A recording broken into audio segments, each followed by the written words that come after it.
નમસ્કાર વિદ્યાર્થી મિત્રો, આજે આપણે લસિકા અંગોની વાત કરીએ. તો લસિકા અંગો વર્ણવો. તો તેની વ્યાખ્યા એવી છે કે જે અંગમાં લસિકા કણો ઉત્પન્ન થાય અને લસિકા કણો પરિપક્વ થાય એવા અંગોને લસિકા અંગો કહેવાય. આપણે જાણીએ છીએ કે લસિકા કણો એટલે કે લસિકા કોષો એ રોગ પ્રતિકારક તંત્રના મુખ્ય કોષો છે. અને આમ તો લસિકા કણો એક પ્રકારના શ્વેત કણો છે. તો શરીરના જે અંગોમાં આ લસિકા કણો ઉત્પન્ન થાય અને લસિકા કણો પરિપક્વ થાય એવા અંગોને લસિકા અંગો કહેવાય. આપણા શરીરમાં પ્રાથમિક લસિકા અંગો અને દ્વિતીય લસિકા અંગો એમ બે પ્રકારના લસિકા અંગો હોય છે. પહેલા આપણે પ્રાથમિક લસિકા અંગોની વાત કરીએ. તો પ્રાથમિક લસિકા અંગોમાં અસ્થિમજ્જા અને થાઇમસ એટલે કે થાઇમસ ગ્રંથિ, જેનો અભ્યાસ તમે અંતઃસ્ત્રાવી ગ્રંથિ તરીકે 11મા ધોરણના બાયોલોજીમાં 22મા ચેપ્ટરમાં પણ કરેલો છે. આ થાઇમસનો સમાવેશ થાય છે. તો પ્રાથમિક લસિકા અંગોમાં અસ્થિમજ્જા અને થાઇમસનો સમાવેશ થાય છે. અસ્થિમજ્જા એ મુખ્ય લસિકા અંગ છે. અસ્થિમજ્જા શરીરનું મુખ્ય લસિકા અંગ છે. તેમાં લસિકા કણો સહિત બધા રુધિરકોષો ઉત્પન્ન થાય છે. એટલે કે અસ્થિમજ્જામાં લસિકા કણો સિવાયના રુધિરકોષો પણ ઉત્પન્ન થાય છે. થાઇમસની વાત કરીએ તો થાઇમસ એક ખંડમય અંગ છે. તે હૃદયની નજીક છાતીના અસ્થિની નીચે હોય છે. આગળ તમે 11મા ધોરણમાં અભ્યાસ કરી ગયા તે મુજબ તમે જાણો છો કે જન્મ સમયે આ થાઇમસ ગ્રંથિનું કદ મોટું હોય છે, પરંતુ જેમ ઉંમર વધતી જાય છે તેમ તેમ થાઇમસ ગ્રંથિ નાની થતી જાય છે અને કિશોર અવસ્થામાં તે ખૂબ નાના કદની બની જાય છે. થાઇમસ ગ્રંથિનું કાર્ય શું? તો એ પણ આપણે આ ચેપ્ટરમાં આગળ જ્યારે રોગ પ્રતિકારક તંત્રના કોષોના પ્રકાર જોયા ત્યારે ચર્ચા કરી છે કે થાઇમસ ગ્રંથિ ટી લસિકા કોષોને પરિપક્વ કરે છે. એ વાતને પણ થોડી રિપીટ કરી લઈએ. બધા લસિકા કણો એટલે કે લસિકા કોષો અસ્થિમજ્જામાં ઉત્પન્ન થાય છે. પછી તેમાંથી કેટલાક લસિકા કણો થાઇમસમાં આવે છે અને થાઇમસ ગ્રંથિમાં આવીને પરિપક્વ થાય છે. જે લસિકા કણો થાઇમસ ગ્રંથિમાં આવીને પરિપક્વ થાય છે ત્યાં તે થાઇમોસિન અંતઃસ્ત્રાવ દ્વારા ટી કોષોમાં વિભેદન પામે છે. અને જે લસિકા કણો અસ્થિમજ્જામાં રહીને જ પરિપક્વ થાય છે તે બી કોષોમાં વિભેદન પામે છે. આ ટી કોષો અને બી કોષો એ રોગ પ્રતિકારક તંત્રના કોષો છે. એટલે કે આ પ્રાથમિક લસિકા અંગો અસ્થિમજ્જા અને થાઇમસ એ બી કોષો અને ટી કોષોનું નિર્માણ કરે છે. આગળ આપણે એ પણ ભણી ચૂક્યા છીએ કે બી કોષો એન્ટીબોડી ઉત્પન્ન કરે છે અને ટી કોષો બી કોષોને એન્ટીબોડી ઉત્પન્ન કરવામાં મદદ કરે છે.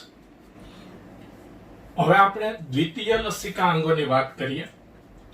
તો દ્વિતીય લસિકા અંગો એટલે એવા લસિકા અંગો કે તે લસિકા કણોને એન્ટીજન એટલે શરીરમાં દાખલ થતા રોગના બેક્ટેરિયા એન્ટીજન સાથે પ્રક્રિયા કરવા માટેનું સ્થાન પૂરું પાડે છે અને પ્રક્રિયા પછી અસરકારક કોષ તરીકે તેને ઓળખ પૂરી પાડે છે.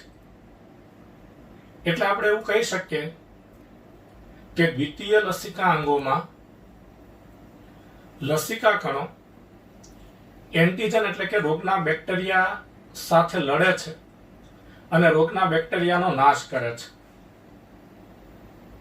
રોગના બેક્ટેરિયાનો નાશ થઈ જાય પછી ટી લસિકા કોષો અને બી લસિકા કોષો એ સ્મૃતિ કોષો ઉત્પન્ન કરે છે. આ રીતે દ્વિતીય લસિકા અંગો ઉપાર્જિત પ્રતિકારકતા માટે જવાબદાર છે. આ ચેપ્ટરમાં આગળ આપણે જન્મજાત પ્રતિકારકતા અને ઉપાર્જિત પ્રતિકારકતાની વાત ભણી ગયા છીએ. જન્મજાત પ્રતિકારકતા એટલે પ્રાણીઓને જન્મતાથી તેના માતા પિતા તરફથી વારસામાં મળતી પ્રતિકારકતા, અને ઉપાર્જિત પ્રતિકારકતા એટલે જન્મ બાદ પ્રાણીઓના શરીરમાં વિકાસ પામતી પ્રતિકારકતા. તો આ ઉપાર્જિત પ્રતિકારકતા માટે દ્વિતીય લસિકા અંગો જવાબદાર છે. દ્વિતીય લસિકા અંગોમાં બરોળ, લસિકા ગાંઠ, કાકડા, પેયર્સ પેચિસ અને MALT, જેનું full form mucosal associated લિમ્ફોઇડ tissue એટલે કે શ્લેષ્મ સંકલિત લસિકા પેશી નો સમાવેશ થાય છે. હવે આ દરેક દ્વિતીય લસિકા અંગ વિશે આપણે સામાન્ય માહિતી મેળવીએ. તો પહેલા બરોળની વાત કરીએ. તો બરોળ એ બીન શેપ એટલે કે વાલના દાણા જેવા આકારનું અંગ છે. તે મુખ્યત્વે લસિકા કણો અને ભક્ષક કોષો ધરાવે છે. એટલે કે તેમાં લસિકા કણો અને ભક્ષક કોષો હોય છે. ભક્ષક કોષો એટલે જે કોષો રોગના બેક્ટેરિયાનો નાશ કરે છે તેને ભક્ષક કોષો કહેવાય. અને બરોળમાં કેટલાક લસિકા કણો સ્મૃતિ કોષો સ્વરૂપે હોય છે. આ બરોળ રુધિરમાં ઉત્પન્ન થયેલા સૂક્ષ્મ જીવોને જકડે છે, એટલે કે પકડી રાખે છે અને રુધિરનું ગાળણ કરે છે. એટલે બરોળ રુધિરમાંથી રોગના બેક્ટેરિયાને જુદા પાડે છે. બરોળ ઇરિથ્રોસાઇટ્સનું મોટું સંગ્રહ સ્થાન છે. ઇરિથ્રોસાઇટ્સ એટલે રક્તકણ, એટલે કે કેટલાક વધારાના રક્તકણ બરોળમાં સંગ્રહ પામે છે. તો બરોળ ઇરિથ્રોસાઇટ્સનું મોટું સંગ્રહ સ્થાન પણ છે. તો આ વાત થઈ બરોળની. ત્યાર પછી લસિકા ગાંઠની વાત કરીએ. તો લસિકા ગાંઠ નાની હોય છે અને તે લસિકા તંત્રની લસિકા વાહિનીઓમાં હોય છે.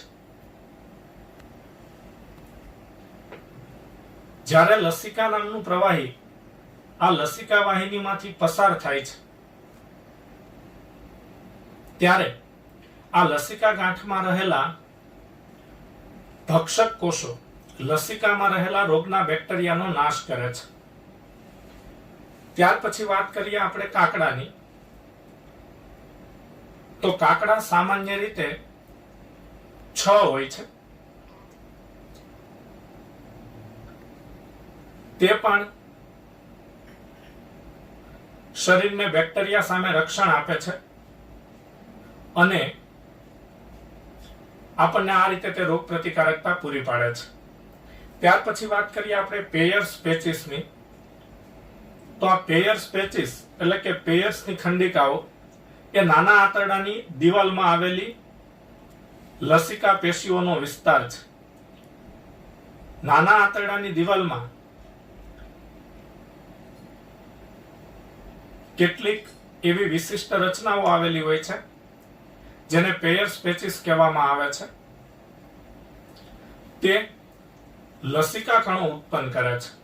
તો પેયર્સ પેચિસનું કાર્ય છે લસિકા કણોનું ઉત્પાદન. ત્યાર પછી MALT ની વાત કરીએ. Mucosal associated લિમ્ફોઇડ tissue. તે શ્વસન માર્ગ, પાચન માર્ગ અને મૂત્ર જનન માર્ગ જેવા અગત્યના જે શરીરના માર્ગો છે તેના અસ્તરમાં એટલે કે તેની અંદરની દિવાલમાં આવેલી લસિકા પેશી છે. તો પાચન માર્ગ, શ્વસન માર્ગ અને મૂત્રજનન માર્ગની દિવાલના અસ્તરમાં આવેલી લસિકા પેશી છે. તે મનુષ્યના શરીરની લસિકા પેશીનું 50% જેટલું પ્રમાણ ધરાવે છે. આ MALT બી લસિકા કણો અને ટી લસિકા કણો ઉપરાંત કેટલાક મેક્રોફેજ એટલે કે ભક્ષક કોષો પણ ધરાવે છે અને તે બેક્ટેરિયાનો નાશ કરે છે. એટલે આ રીતે તે રોગ પ્રતિકારકતા પૂરી પાડે છે. તો આ વાત થઈ દ્વિતીય લસિકા અંગોની. રિપીટ કરીએ.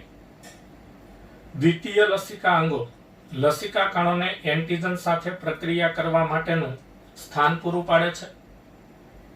એટલે કે દ્વિતીય લસિકા અંગોમાં લસિકા કણો એન્ટીજન સાથે પ્રક્રિયા કરી એન્ટીજનનો નાશ કરે છે અને પ્રક્રિયા પછી અસરકારક કોષ તરીકે તેને ઓળખ પૂરી પાડે છે.